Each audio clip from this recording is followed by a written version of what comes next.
My name is Dr. Barb Orser, and I hold the Deloitte Chair in the Management of Growth Enterprise at the Telfer School of Management, the University of Ottawa. And I've been a career academic, but also a product manager for an international consumer packaged goods firm. During my career, I've also been a program manager at the Centre of Excellence for Women's Advancement at the Conference Board of Canada, and have worked at Ryerson University, Carleton University, and now the University of Ottawa. So my career has spanned consumer packaged goods, program management around women's leadership, and currently I am an active scholar in the area of women's entrepreneurship and the recent co-author of Feminine Capital, Unlocking the Power of Women Entrepreneurs.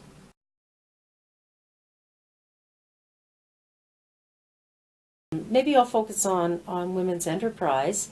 In Canada, about half of all small businesses have some female ownership. So there's a very high percentage of some female ownership. About 16% are majority female owned. That is, the majority of ownership is retained by females.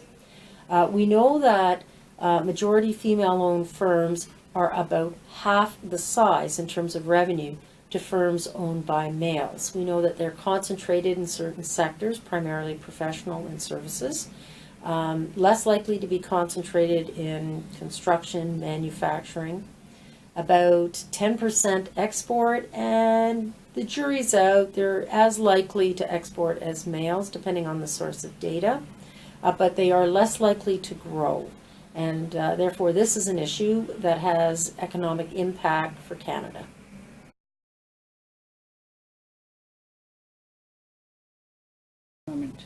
Okay, so I've had several careers in the consumer packaged good as a manager of a program focusing on women's leadership, and then as an academic. I think I'll answer that a couple of ways. And one response is what motivates my work. And what motivates my work is an experience of having worked in corporate Canada. And at the time when I had a family, having very little awareness about the gender issues of managing career and family. And because of that, I wasn't prepared for the dynamics of a demanding job. I was working 14, 16 hours a day, and then a young family. And so part of what motivates my work is the belief that we need to inform students and managers about the gender dynamics of a career. And we need to do that at the outset of their career, not when they hit the glass ceilings and bump against the glass wall. So right off the bat, my career was influenced as soon as I realized that working 16, 18 hours a day was pretty tough. And then the overlay of the family responsibilities. In terms of career advancement, in academe, I've enjoyed advancements. However, I was one of 3 female academics within this business school who were the first to be promoted to full professor, and that wasn't that long ago. So I don't think I would personalize that, but I think there were some institutional issues that resulted in the fact that within the last 7 years, we had our first promotion to full prof of an internal candidate. So there are some dynamics in play that resulted in that kind of outcome. Finally, in terms of my current career, I feel very supported, but I'm a more senior colleague now.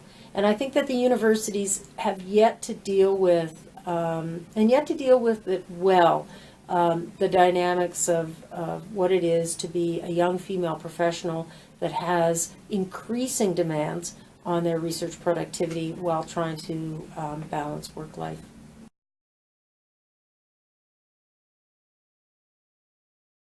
So the question is, do women face more biases? And again, I'm going to go back to small business ownership, because there's an assumption that because you own the firm, you don't face gender biases. And I started my comments by saying we know that women-owned firms are less likely to grow. We know that majority-owned firms earn half the earnings. And so to try and understand that dynamic, in 2009, I founded a national task force on women's business growth, and we carried pan-Canadian roundtables out across the country to understand what the issues are. And what we heard from women entrepreneurs is that they face real challenges with regards to financial literacy, digital literacy, growth literacy, understanding how gender influences career aspirations and decision making, how gender influences access to capital. So I would argue that there are many, many gender issues around enterprise growth. They're subtle, but they're powerful.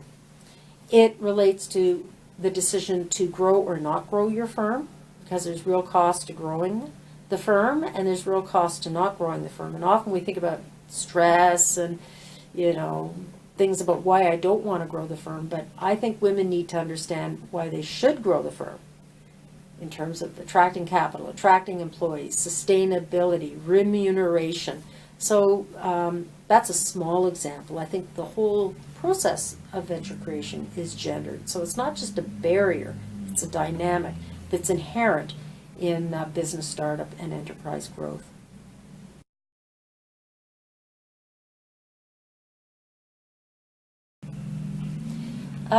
So we can look at that from a leadership corporate perspective, and we can look at it from an entrepreneurial perspective.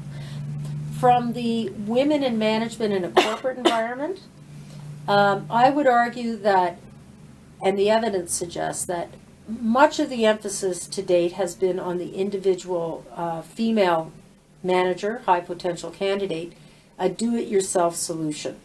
I think that corporate Canada, and this is mirrored around the world, has been lethargic. The data is not great in terms of women on boards. The data is not great in terms of increasing representation of women in the CEO suite. And still, we have antiquated practices that leave the responsibility for promotion, the attraction, the retention of women to women themselves. So I think there is real need for continued and increased executive leadership, CEO leadership. The buck stops there, and that's where the change needs to happen, is really in the executive suite. In terms of women entrepreneurs, a little different because they are the CEOs, but I think that two key players in this. One, universities. I think that universities can play a much more active role in advising young women who are nascent entrepreneurs or who might be in a faculty that have entrepreneurial, opportunities. Nursing. We don't even talk about entrepreneurship in nursing. Many become employees of small employment agencies. We should talk about entrepreneurship. We should talk about gender in entrepreneurship at the university level. So universities do play a role. And the other is the government. We know in Canada that in Eastern Canada, Western Canada, we have some excellent women in enterprise centers. There's no such programming in Ontario. We know these programs help women grow their businesses. We know they create incremental employment. We know that they're more efficient. We know they're more likely to export. And yet in certain provinces in Canada, we have no such programs. So certainly government can play a role in expanding and further financing women enterprise centers that are gender focused, helping women grow their firms.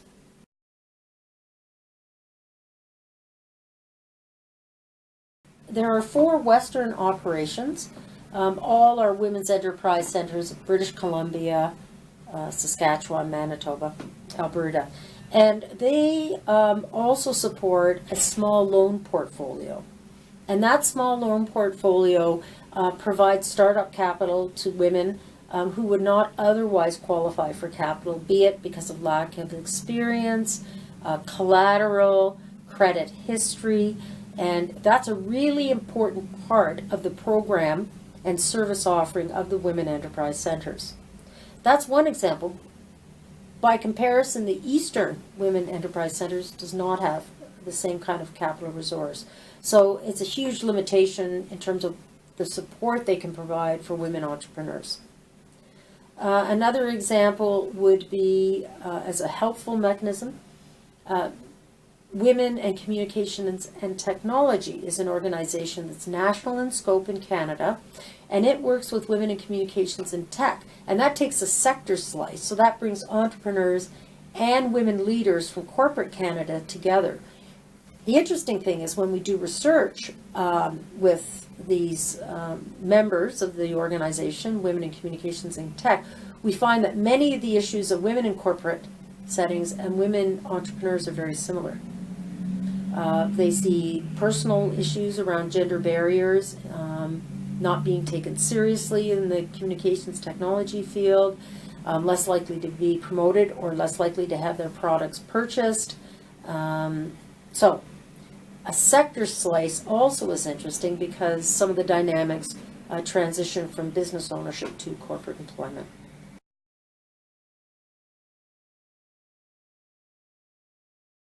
Okay. Well, it happens to be an area of research that I've been involved in, and we know that mentoring is particularly helpful for women. And within that mentoring relationship, we know that acquiring tacit knowledge, that is technical acumen, knowledge about the job, has a higher impact on career outcomes than psychosocial type of mentoring, and that would be warm fuzzies and emotional support. And so one of the key takeaways of the research is that when you are entering into a relationship, a mentoring relationship, it appears that in structuring the relationship, it is preferable to focus on tacit knowledge, technical knowledge, as opposed to psychosocial, leaving the psychosocial aspects of your career to perhaps family and friends. We also know that having multiple mentors, male and female, so creating a portfolio of mentors is desirable.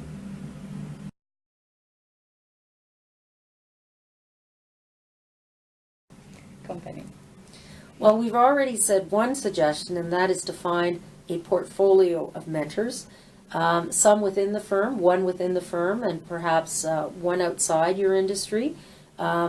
Treat it as a professional relationship.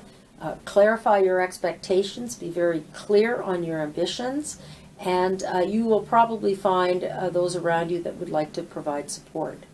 I would also say become knowledgeable about some of the gender issues that do impact women in leadership or women entrepreneurs, because by being aware of these issues, you can either leverage them as assets or deal with those if they're considered to be a liability.